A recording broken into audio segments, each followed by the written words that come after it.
Hello students.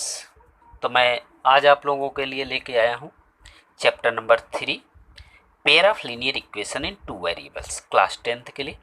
Students सभी को हमारी तरफ से शुभकामनाएं। और स्टूडेंट्स ये बहुत ही इजी चैप्टर है, इसे आप लोगों को पढ़ने की ज़रूरत अगर है तो मैं समझता हूँ ज़्यादा मेहनत करने की ज़रूरत नहीं पड़ेगी। थोड़ा सा अगर आप लोग अपने माइंड को कंसंट्रेट रखें तो बहुत अच्छे से कर लेंगे। देखिए, सबसे पहले हमने 9th क्लास में पढ़ा था लीनियर इक्वेशन। लीनियर इक्वेशन है क्या? जिसकी हमारे पास तीन तरह के इक्वेशन होते हैं, लीनियर, क्वाड्रेटिक, क्यूबिक। जिसकी डिग्री मैक्सिमम 1 हो तो क्या होता है? Linear equation. इसमें देख सकते हैं एक्स की पावर कुछ नहीं तो 1 मानते हैं, इसलिए ये लीनियर इक्वेशन हुआ। इसमें वेरिएबल्स क्या होता है? वेरिएबल्स का मतलब होता है स्टूडेंट्स जिसमें एक्स वाई की वैल्यू, इसमें देख सकते हैं एक ही एक्स है और एक ही डिग्री है, तो इसलिए क्या हुआ? Linear equation in one variable हुआ। अब स्टूडेंट सिर्फ फर्स्ट इक्वेशन में देखें तो इसमें एक्स और वाई दोनों है, 2x + 3y = 5। तो ये लीनियर इक्वेशन तो है लेकिन इन टू वेरिएबल में है। लीनियर इक्वेशन इसलिए क्योंकि x की भी पावर 1 y की भी पावर 1, इसलिए लीनियर इक्वेशन है, but is in form of two linear variables. और वैसे स्टूडेंट्स एक linear equation in two variables में और दे दिया गया है, 3x - y = 7। तो अगर इन दोनों को मिला के लिख दिया जाए तो इन दोनों को हम क्या कहते हैं? जोड़ा, पेयर। इसीलिए इसको बोलते हैं pair of linear equation in two variable. Okay students, अब स्टूडेंट्स इसमें हमें पढ़ना क्या क्या है? इसमें फर्स्ट स्टूडेंट्स आपको मैं सबसे पहले इसका थोड़ा सा इंट्रोडक्शन बता दे रहा हूँ, फिर इसके बाद आपको मैं क्वेश्चंस भी सॉल्व कराऊंगा। स्टूडेंट्स इसमें सबसे पहले हमें सॉल्व क्या करना है? इसमें हमें find the value of variables. इसमें हमें वेरिएबल्स यानी x एंड y की वैल्यू फाइंड करना है। ओके स्टूडेंट, जितने भी वेरिएबल्स है इसमें हमें दो ही है, x और y की वैल्यू फाइंड करना है। लेकिन इसके फाइंड करने का कितने मेथड है हमें ये देखना है, कितने टाइप से हम फाइंड कर सकते हैं। तो फर्स्ट जो इसका मेथड है, पहला ग्राफिकल। तो स्टूडेंट्स फर्स्ट मेथड हमने आपको जैसा बताया कि ग्राफिकल मेथड, सेकंड मेथड है substitution method, third method elimination method, fourth cross multiplication method. ये 4 मेथड्स हैं जिससे हम x और y की वैल्यू फाइंड कर सकते हैं, यानी x और y की वैल्यू निकाल सकते हैं, वेरिएबल्स की वैल्यू निकाल सकते हैं। स्टूडेंट्स सबसे पहले अगर हम पढ़े, पहला हम पढ़ते हैं ग्राफिकल मेथड। तो ये हमारा पहला ग्राफिकल मेथड है। ग्राफिकल मेथड आप लोगों ने पहले 9th क्लास में भी पढ़ा है थोड़ा सा, तो वही चीज़ यहाँ भी दिया हुआ है, ज़्यादा आप लोगों को घबराने की ज़रूरत नहीं स्टूडेंट्स। ग्राफिकल मेथड हमारे पास जैसे मान लीजिए हमारे पास दो इक्वेशन दिया हुआ है, 2x - y = 7 equation number first, x - 4y = 3 equation number second. अगर मान लीजिए स्टूडेंट्स दो इक्वेशन दिए हैं आपको, अगर एक इक्वेशन दिया है तो एक इक्वेशन से जब हम ग्राफ खींचते थे तो उससे हमें कितने ग्राफ मिलते थे? एक ही। जब दो इक्वेशन दिया है तो दो इक्वेशन से हम ग्राफ खींचेंगे तो हमें दो इक्वेशन मिलेंगे, सीधी सी बात है। तो अब इसको ग्राफ खींचने का मेथड हम आपको बात बताएंगे कैसे ग्राफ खींचते हैं और क्या आएगा। लेकिन स्टूडेंट्स हम ये दोनों मेथड से, दोनों इक्वेशन से जब ग्राफ खींचेंगे तो then we can found to the two graph, two lines, दो हमें लाइन मिलेंगी और दोनों को एक ही ग्राफ पर हमें ड्रॉ करना है।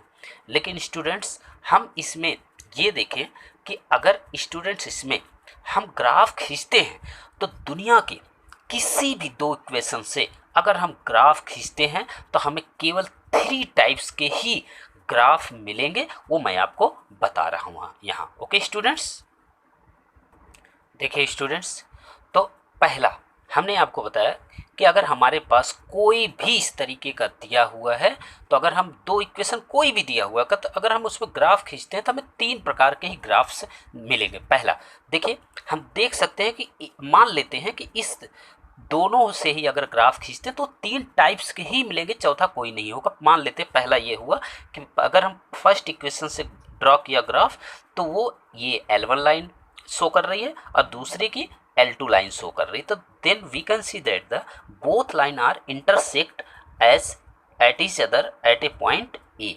दोनों एक दूसरे को ए पॉइंट पर इंटरसेक्ट कर रही हैं। या तो ये होगा स्टूडेंट्स, और दूसरा या तो दूसरा केस ये होगा कि दोनों इस तरीके से लाइन से जाएंगी जो एक दूसरे को कहीं भी इंटरसेक्ट नहीं करेंगे। स्टूडेंट देख रहे हैं, दोनों एक दूसरे को कहीं नहीं पैरेलल हो गई। ये क्या है, दोनों पैरेलल हो गई। और तीसरा कंडीशन ये होगी स्टूडेंट्स कि तीसरी कंडीशन ये हमारी है, थर्ड है। तीसरी कंडीशन ये है कि दोनों लाइन एक दूसरे पर कॉन्सिडेंट हो गई, दोनों लाइन एक दूसरे के ऊपर हो गई। तो इस तरीके से 3 ही केस आएंगे, चौथी कोई केस नहीं होगी। लेकिन स्टूडेंट्स एक चीज़ ध्यान रखिएगा, मैं आपको लिखकर इसके टर्म ऑफ कंडीशन भी बता देता हूं कि इसके किस तरीके से अगर आएंगे तो हम लिख सकते हैं। देखिए स्टूडेंट, अगर ये दोनों लाइंस एक दूसरे को कहीं काटती हैं, इंटरसेक्ट करती है, तो उसका 3 चीज़ें होती है, वो तीनों आपको याद रखने का मैं स्टार बना के लिख दे रहा हूँ। तीनों में से कोई भी पूछा जाएगा तो उसे याद रखिएगा, ठीक है। क्या लिख सकते हैं, इंटरसेक्ट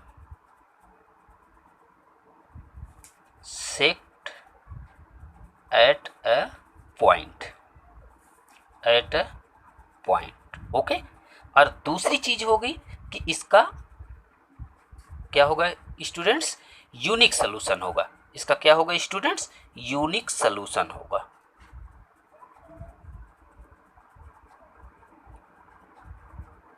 यूनिक सोल्यूशन।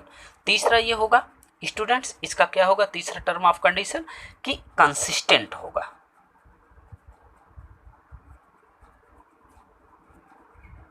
अब इन तीनों की मैं आपको मतलब समझा देता हूं कि यह है क्या स्टूडेंट्स, इसका मतलब है क्या। इसका मतलब देखिए, इसका मतलब ये है स्टूडेंट्स, तो स्टूडेंट्स ये हमारा फर्स्ट केस है। फर्स्ट केस में क्या है जानते हैं, यहाँ पे जो हमें अगर इस पहले केस में अगर इस तरीके की हमारी दोनों लाइन इंटरसेक्ट होती हैं तो इसकी 3 कंडीशन हो सकती है स्टूडेंट्स। पहली कंडीशन तो ये होगी कि अगर हम इसको कह सकते हैं कि इंटरसेक्ट एट ए पॉइंट। क्यों इंटरसेक्ट एट पॉइंट, क्योंकि दोनों लाइन एक दूसरे पर एक पॉइंट पर काट रही हैं, इंटरसेक्ट कर रही हैं। और अगर ये दोनों इंटरसेक्ट कर रही हैं तो इसको सॉल्व करने पर मीन्स अगर इसको हम यहाँ पर डैश कर दें तो यहाँ से यहाँ तक की क्या x की वैल्यू हो जाएगी, और यहाँ से डैश कर दें तो यहाँ y की। इसीलिए इसके x और y की एक एक वैल्यू आएगी, एक x की एक y की, इसीलिए हम इसे बोलते हैं यूनिक सोल्यूशन। तीसरा स्टूडेंट कंसिस्टेंट। कंसिस्टेंट क्यों है, क्योंकि इसकी x और y की वैल्यू फाइंड हो रही है, इसीलिए हम इसे कंसिस्टेंट कहते हैं। Then student should be learn to the all term of condition.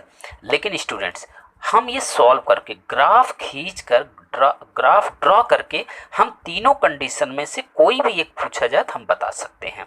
लेकिन अगर केवल ये दोनों इक्वेशन दिए हों, जैसे इसी इक्वेशन को हम वेरिएबल्स के इसके स्टैंडर्ड फार्मूला में अगर हम लिखें तो a1x plus b1y plus c1 equal to 0, इसी को दूसरे इक्वेशन को a2x plus b2y plus c2 equal to 0। तो अगर हम विदाउट ग्राफ खींचे हुए हम कहें कि इस इक्वेशन को देखकर आप बताइए कि इसका इंटरसेक्ट एट ए पॉइंट करेगा या यूनिक सोल्यूशन होगा या कंसिस्टेंट होगा। देन स्टूडेंट्स हम इस दोनों से a1/a2 b1/b2 c1/c2 value find कर लेंगे।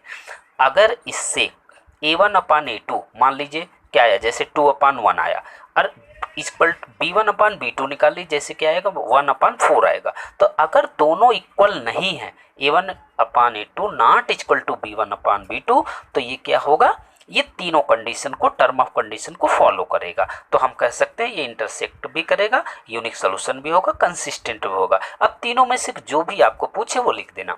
तो स्टूडेंट्स अब हम सेकंड कंडीशन ये हो सकती है कि अगर आपने इस दोनों लाइन का ग्राफ खींचा, ग्राफ खींचने के बाद मान लीजिए इंटरसेक्ट ऐसा नहीं आया, मान लीजिए इस तरीके से आपका आया, इस तरीके से आया कि हमारी जो लाइन है पैरेलल है, दोनों लाइन L1 L2 दोनों इक्वेशन पैरेलल हैं। तो अगर ये पैरेलल आती है तो इसका मतलब कि हम इसके 3 टर्म ऑफ कंडीशन हो जाएंगे। पहला पैरेलल, दूसरा नो सोल्यूशन। क्यों नो सोल्यूशन होगा, क्योंकि दोनों लाइन कहीं इंटरसेक्ट नहीं कर रही, इसके लिए इसका नो सोल्यूशन होगा। इनकंसिस्टेंट, इनकंसिस्टेंट का मतलब कि इसकी एक्स वाई की वैल्यू नहीं आ रही, इसलिए इनकंसिस्टेंट होगा। अच्छा, लेकिन ये ग्राफ खींच के तीनों टर्म ऑफ कंडीशन फॉलो करेंगे। अगर जैसे हमने आपको अभी इसमें बताया था कि बिना ग्राफ खींचे हुए कैसे टर्म ऑफ कंडीशन को फॉलो कर लिया इससे, तो वैसे इसमें भी a1 अपान b1, a1 अपान a2, b1 अपान b2, c1 अपान c2 की वैल्यू फाइंड करके अगर ये कंडीशन फॉलो होती है, a1 अपान a2 और b1 अपान b2 ये दोनों आपस में इक्वल हो गए, लेकिन does not equal to the c1 upon c2, तो हम ये कह सकते हैं ये तीनों टर्म ऑफ कंडीशन को फॉलो करेगा। तीनों में से कोई भी पूछा जाए तो आप बता सकते हैं। अच्छा स्टूडेंट्स, थर्ड कंडीशन है ग्राफ खींचने पर हमने जैसा आपको बताया तीन ही कंडीशन फॉलो होगी, चौथी कोई आने वाली नहीं है। मान लीजिए ग्राफ ड्रॉ करने पर थर्ड कंडीशन ये होती है कि L1 यानी पहला आपने जब फर्स्ट इक्वेशन से आपने ग्राफ खींचा ड्रॉ किया तो एक लाइन ये आई, और सेकंड इक्वेशन से जब ग्राफ ड्रॉ किया तो दूसरी इक्वेशन भी इसी लाइन पर आ गई, तो इसे बोलते हैं कॉन्सिडेंट। तो ये क्या होगा, कॉन्सिडेंट होगा।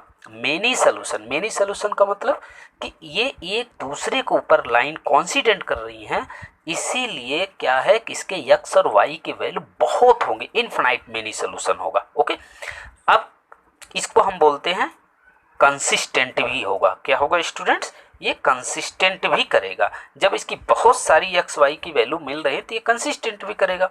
तो अब जैसे स्टूडेंट्स हमारे पास, हम एक एग्जांपल के लिए लिए, अब हम ग्राफ खींच कर देखते हैं। जैसे हमारे पास ये दिया हुआ दो इक्वेशन दिया हुआ है।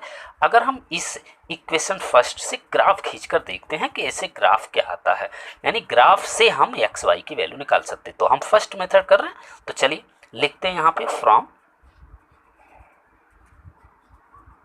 Equation first.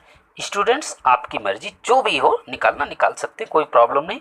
तो इसको अगर हम फ्रॉम इक्वेशन फर्स्ट से x इक्वल टू लिखें, क्या लिखें, -4 इधर जाएगा तो क्या हो जाएगा +4, और ये 2y इधर जाएगा तो क्या हो जाएगा -2y equal to. Okay students, अगर हम y की वैल्यू यहाँ पर स्टूडेंट्स 2 रख दें, क्या y की एक यहाँ हम टेबल बना लेते हैं, बस दो दो वैल्यू आपको निकालनी है, बस इससे ज़्यादा नहीं निकालनी है, और आपको ग्राफ ड्रॉ करना है। ओके स्टूडेंट, बहुत आसानी से मैं आपको बताऊंगा, आप टेंशन ना लें। यहाँ पे लिखिए x, यहाँ लिखिए y। अच्छा स्टूडेंट्स, अगर हम यहाँ पे पुट करें y की वैल्यू, यहाँ पे लिख देते हैं पुट y इक्वल टू 2 लिख दे, y इक्वल टू 2 लिख दिया तो क्या हो जाएगा 4 - 2 × 2 इक्वल टू क्या हो जाएगा 4 - 4 इक्वल टू 0, यानी x की वैल्यू क्या है 0, यानी x की वैल्यू 0 आ गई कब, जब y की वैल्यू आपने 2 रखा। चलिए अब फिर हम y की वैल्यू 0 रख देते हैं। स्टूडेंट्स y की वैल्यू अब हम 0 रख देते हैं, तो अब देखते हैं क्या होगा, दोबारा इसी इक्वेशन में पुट y इक्वल टू 0 रख दें। चलिए तो x इक्वल टू हो जाएगा 4 - 2 × 0, तो ये क्या हो जाएगा 4, यानी x की वैल्यू क्या है 4। अब x की वैल्यू जब हमने y की वैल्यू 0 रखा तो इसकी वैल्यू कितनी आई 4, ये आ गई। अब एक आ गया स्टूडेंट्स, अब इसी तरीके से हम क्या करेंगे, पहले एक इक्वेशन से निकाला, अब दूसरे इक्वेशन से भी हम दो वैल्यूज निकाल लेंगे फ्रॉम इक्वेशन सेकंड इक्वेशन से। स्टूडेंट्स फिर अगर हम इसको निकालना चाहें तो क्या निकल सकता है, इसके अब की हम y की वैल्यू निकालते हैं। तो अगर हम लिखें स्टूडेंट्स तो 4y equal to 12 - 2x। Students ये देखिए 12 माइनस था, इधर जाएगा तो प्लस में हो गया, और ये 4 और 2x प्लस था, इधर आके क्या होगा माइनस में। तो y इक्वल टू अगर लिखेंगे तो 12 - 2x अपान 4, ये हो गई। अब इसमें x की वैल्यू अलग अलग रखते जाइए। चलिए एक टेबल यहाँ भी बना लीजिए आप, एक टेबल अगर आप बनाएंगे तो यहाँ x यहाँ y। तो स्टूडेंट्स अब हम इसमें x की वैल्यू क्या क्या रखें, चलिए 0 रखते हैं, x की वैल्यू पहले 0 रखते हैं। x की वैल्यू अगर 0 रखेंगे तो यहाँ 0 हो जाएगा, जब 0 हो जाएगा तो स्टूडेंट्स क्या हो जाएगा, यहाँ 12 बचेगा, 4 3 जा 12, तो यहाँ क्या आएगा 3। सॉल्व कर लीजिएगा, यहाँ लिखिएगा पुट x इक्वल टू 0 तो y इक्वल टू क्या आ जाएगा 3। ठीक, अब x की एक वैल्यू और रखते हैं, x की वैल्यू चलिए क्या रखते हैं, x की वैल्यू 6 रख देते हैं, x की वैल्यू 6 रखते हैं। x की वैल्यू अगर हम 6 रखते हैं, यहाँ 6 रखते हैं तो 6 2 जा 12, यानी y इक्वल टू क्या आएगा 12 माइनस 2 इंटू 6 अपान 4, तो कितना आ जाएगा 0 आएगा, यानी यहाँ क्या है स्टूडेंट 0। अब स्टूडेंट्स ये दोनों ही ग्राफ पे हमें ड्रॉ करना है। तो स्टूडेंट्स तो ये देखिए हमारा जो पहला फर्स्ट इक्वेशन से जो टेबल आई थी, ये सेकंड इक्वेशन से जो टेबल आई थी, अब इनको हम ड्रॉ करना है ग्राफ। ओके स्टूडेंट, हम ग्राफ ड्रॉ करने जा रहे हैं। तो ये आपको पता है ये वर्टिकल लाइन है वाई एक्सिस और ये है हॉरिजेंटल लाइन एक्स एक्सिस। ये ओरिजिन है हमारा, यहाँ से पॉजिटिव एक्स की वैल्यू, ये यहाँ से लेफ्ट की साइड माइनस एक्स एक्सिस से माइनस में एक्स की वैल्यू है, और ये वाई एक्सिस ऊपर में प्लस में और वाई एक्सिस माइनस में नीचे की तरफ। तो स्टूडेंट्स अब हम देखिए फर्स्ट इक्वेशन से पहले खींचते हैं। फर्स्ट इक्वेशन क्या है, 0 एक्स की वैल्यू 0 और वाई की 2, तो एक्स की वैल्यू और वाई की 0, तो यहाँ लिख देंगे क्या 0 2। ओके, और सेकंड वैल्यू क्या है बेटा 4 0, एक्स की वैल्यू 4 है यहाँ और इसकी वाई की वैल्यू 0, तो यहीं आएगी, यहाँ लिख दीजिए 4 और 0। तो स्टूडेंट्स अब इसको हम ग्राफ को खींच लेते हैं। तो इसको हम लाइन को जब ड्रॉ करेंगे तो इस तरीके से हमारा होगा, इसे ड्रॉ कर दीजिए ये। अब इसका ये हमारी L1 है, ये इक्वेशन क्या था, उस इक्वेशन को आपको लाइन पे लिखना भी पड़ेगा, x प्लस 2y और माइनस 4 इक्वल टू 0। अब सेकंड इक्वेशन स्टूडेंट्स हमारा है, देखिए ये हमारा 0 6 है, तो x की वैल्यू 0 है, 0 3 यहाँ 0 है और y की वैल्यू क्या है 3, ए यहाँ स्टूडेंट्स यहाँ लिख लीजिए 0 और 3, और फिर सेकंड वैल्यू 6 और 0, यहाँ 6 और x की वैल्यू 6 है, यहाँ 6 और 0, यहाँ लिख लीजिए 6 और 0। तो इन दोनों को भी आपको मिलाना है। ओके, कौन कौन 3 0 और 6 0 मिला दीजिए इसको, ये स्टूडेंट्स यहाँ पर देखिए हमने रख दिया। अब इसको हम मिलाने जा रहे हैं। ओके, तो ये देखिए हमने मिला दिया इसको इस तरीके से। अब इसको मिलाने के बाद यहाँ पे भी आपको इसका इक्वेशन, ये L2 लाइन है, यहाँ इक्वेशन लिख दीजिए। इसको इक्वेशन आप लिखेंगे तो स्टूडेंट्स ये इक्वेशन हमारा दूसरा वाला इक्वेशन क्या है, दूसरा वाला इक्वेशन जो हमारा दिया हुआ है वो हमारा इक्वेशन आपको लिखना पड़ेगा 2x plus 4y, 2x plus 4y और -12 इक्वल टू 0। तो ये स्टूडेंट्स आपकी दोनों लाइन का इक्वेशन हो गया। इस तरीके से आपको ग्राफ खींचना है। ओके स्टूडेंट्स, तो ये था ग्राफ मेथड से आपको ये दोनों लाइन कैसी आ रही, पैरेलल आ रही है। जब पैरेलल आ रही है तो इसका मतलब ये दोनों कहीं भी इंटरसेक्ट आपस में नहीं करेंगे स्टूडेंट्स, एक दूसरे को इंटरसेक्ट कहीं नहीं कर रही है, पैरेलल हैं। तो इसको हम 3 कंडीशन बता सकते हैं। क्या क्या, एक इसका स्टूडेंट्स एक तो ये होगा कि it has no solution, parallel and inconsistent, इसका मतलब इसका कोई वैल्यू नहीं निकल। इसी तरीके से आपको ग्राफ खींचना। फर्स्ट सबसे पहले दोनों आपको वैल्यू दी होंगी, दोनों से आपको पहले टेबल बनानी है, एक्स और वाई की वैल्यू निकालना है, एक्स और वाई की वैल्यू निकाल के दो वैल्यू निकालनी है, निकाल के आपको ड्रॉ कर देना है। इस तरीके से स्टूडेंट्स आपको ग्राफ मेथड से आपको वैल्यू निकल गई। फिर मिलते हैं नेक्स्ट वीडियो में, आपको हम अगली एक्सरसाइज 3.1 शुरू करते थे। ये आपका बेसिक था और ग्राफ कैसे खींचते वो हम सारा आपको बता दें। थैंक यू स्टूडेंट्स, फिर मिलते हैं नेक्स्ट।